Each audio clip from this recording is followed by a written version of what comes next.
Okay, dan kyk ons nou na die volgende som en onthou weer eens BODMAS. Hakkies, as ons nou dit in Engels sê, brackets, others, division, multiplication, addition or subtraction. So eerste hier wat ek sien, wat moet ek eers doen? Daar's van, daar's plus, daar's mal. Maar daar's 'n hakkie. So outomaties word daai dan nou eerste gedoen. So ek skryf my som oor. Ek probeer mooi skryf. Plus, so 14 maal 0 is dan obviously 0. Volgende stap, ek het 'n van en ek het 'n plus. So van word dan eerste gedoen en ek onderstreep die getal. Ons onderstreep hom net 'n bietjie mooier.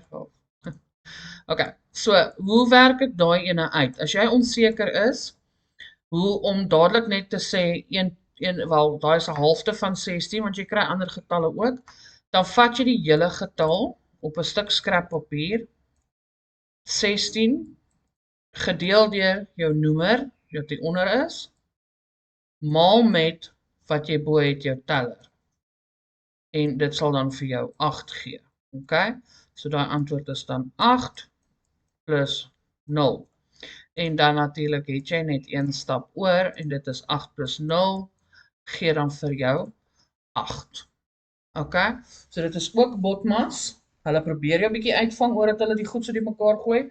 Solank as wat jy BODMAS volg, sal jy al hierdie goeders reg hê. Okay, weer eens het ek dan nou vir jou 3 verskillende somme gegee. Doen die somme, wys die stappe en stuur dit maar weer vir my.